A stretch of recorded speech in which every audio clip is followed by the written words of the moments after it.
ಓಂ ಶಾಂತಿ. ವಿಶ್ವದ ಮಾಲೀಕರನ್ನಾಗಿ ಮಾಡುವಂತಹ ತಂದೆಯನ್ನು ಬಹಳ ಪ್ರೀತಿಯಿಂದ ನೆನಪು ಮಾಡಿರಿ. ನೆನಪಿನಿಂದಲೇ ನೀವು ಸತೋಪ್ರಧಾನರಾಗುವಿರಿ. ವಿದ್ಯೆಯ ಮೇಲೆ ಪೂರ್ಣ ಗಮನ ಇದ್ದಾಗ ಬುದ್ಧಿಯ ಕಪಾಟು ತೆರೆಯುತ್ತದೆ.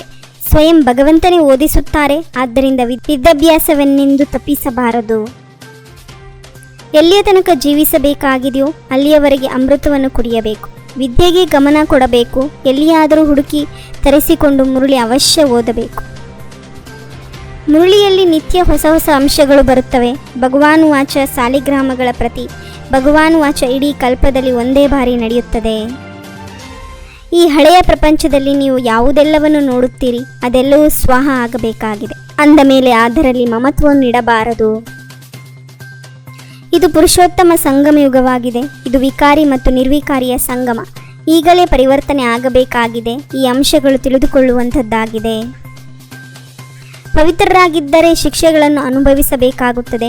ಮಾಲೆಯ ಮಣಿಗಳೇ ಪಾಸ್ ವಿತ್ ಆನರ್ ಆಗುತ್ತಾರೆ ಮತ್ತು ಪ್ರಜೆಗಳು ಆಗುತ್ತಾರೆ. ರಾಜಧಾನಿಯು ಸ್ಥಾಪನೆಯಾಗುತ್ತದೆ, ಮಾಲೆಯಾಗುತ್ತದೆ. ಯಾರ ರಾಜರಾಣಿ, ಯಾರು ಏನಾಗುತ್ತಾರೆ, ಇವೆಲ್ಲ ಮಾತುಗಳನ್ನು ಒಂದೇ ದಿನದಲ್ಲಿ ಯಾರು ತಿಳಿದುಕೊಳ್ಳಲು ಸಾಧ್ಯವಿಲ್ಲ. ನೀವು ಬಹಳ ಅನುಭವಿಗಳಾಗಬೇಕು. ಯಾರಿಗೂ ದುಃಖವನ್ನು ಕೊಡಬಾರದು. ತಂದೆ ಎಲ್ಲರಿಗೂ ಸುಖದ ಮಾರ್ಗ ತಿಳಿಸಲು ದುಃಖದಿಂದ ಮುಕ್ತರನ್ನಾಗಿ ಮಾಡುವ ಸಲುವಾಗಿಯೇ ಬರುತ್ತಾರೆ.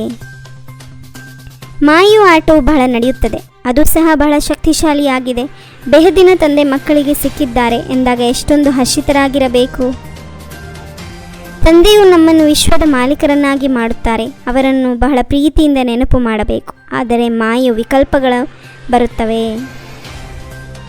ಭವಿಷ್ಯದಲ್ಲಿ ಸೂರ್ಯವಂಶಿ ರಾಜ್ಯದಲ್ಲಿ ಬರುತ್ತೇವೆ. ಅದಕ್ಕಾಗಿ ಬಹಳ ಒಳ್ಳೆಯ ಪುರುಷಾರ್ಥವನ್ನೇ ಮಾಡಬೇಕು. ಅನುತ್ತೀರ್ಣರಾದರೆ ಚಂದ್ರವಂಶದಲ್ಲಿ ಹೋಗುತ್ತೀರಿ. ಪವಿತ್ರತೆ ಪ್ರತಿಜ್ಞೆ ಮಾಡಿ ಒಂದು ಬಾರಿ ಪತಿತರಾದರೂ ಸಹ ಮಾಡಿರುವ ಸಂಪಾದನೆ ಎಲ್ಲವೂ ಸಮಾಪ್ತಿಯಾಗುತ್ತದೆ. ಮನಸ್ಸು ತಿನ್ನುತ್ತದೆ. ಆಗ ತಂದೆಯನ್ನು ನೆನಪು ಮಾಡಿ ಎಂದು ಯಾರಿಗೂ ಹೇಳಲು ಸಾಧ್ಯವಿಲ್ಲ. ಆತ್ಮ ಎಂದರೆ ಏನು? ಪರಮಾತ್ಮ ಯಾರು? ಹೇಗೆ ಪಾತ್ರ ನಡೆಯುತ್ತದೆ? ಇದನ್ನು ತಿಳಿದುಕೊಳ್ಳುವುದರಲ್ಲಿ ಸಮಯ ಬೇಕು. ಈಗ ತಮ್ಮನ್ನು ಆತ್ಮ ಎಂದು ತಿಳಿಯಿರಿ. ನಾವು ದೇವತೆಗಳಾಗಬಹುದು ಎಂದು ಸ್ವಪ್ನದಲ್ಲಿಯೂ ಇರಲಿಲ್ಲ. ತಂದೆಯನ್ನು ನೆನಪು ಮಾಡುವುದರಿಂದಲೇ ನೀವು ಪದಂ ಭಾಗ್ಯಶಾಲಿಗಳಾಗುತ್ತೀರಿ.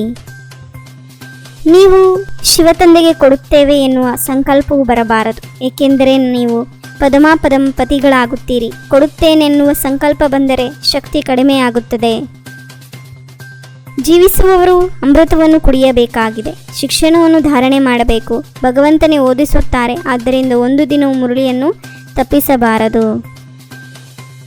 ಪದ್ಮಗಳ ಸಂಪಾದನೆಯನ್ನು ಜಮಾ ಮಾಡಿಕೊಳ್ಳಲು ನಿಮಿತ್ತ ಮಾತ್ರವಾಗಿ ಮನೆಯಲ್ಲಿರುತ್ತಾ ಕೆಲಸ ಕಾರ್ಯಗಳನ್ನು ಮಾಡುತ್ತಾ ಒಬ್ಬ ತಂದೆಯ ನೆನಪಿನಲ್ಲಿರಬೇಕು.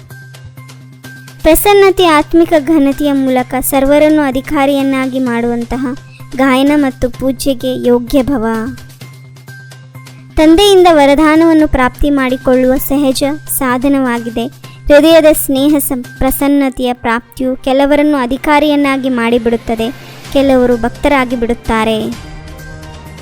ತಾವು ಶುಭಚಿಂತಕ ಪ್ರಸನ್ನ ಚಿಂತರಾಗಿರುವಂತಹ ಆತ್ಮರ ಮೂಲಕ ಸರ್ವರ ಖುಷಿಯ ಆಶ್ರಯದ ಸಾಹಸದ ರೆಕ್ಕೆಯ ಉಮಂಗ ಉತ್ಸಾಹದ ಪ್ರಾಪ್ತಿಯಾಗುತ್ತದೆ. ಓಂ ಶಾಂತಿ. 21 ಜನ್ಮಕ್ಕಾಗಿ 21 ಪರಮಾತ್ಮನ ಮಹಾವಾಕ್ಯವನ್ನು ಆಲಿಸಿ ತಮ್ಮದೇ ಆದಂಥ ಈ ಚಾನಲ್ಗೆ ಲೈಕ್ ಮಾಡಿ, ಶೇರ್ ಮಾಡಿ, ಸಬ್ಸ್ಕ್ರೈಬ್ ಆಗೋದನ್ನು ಮರೆಯಬೇಡಿ. ಓಂ ಶಾಂತಿ.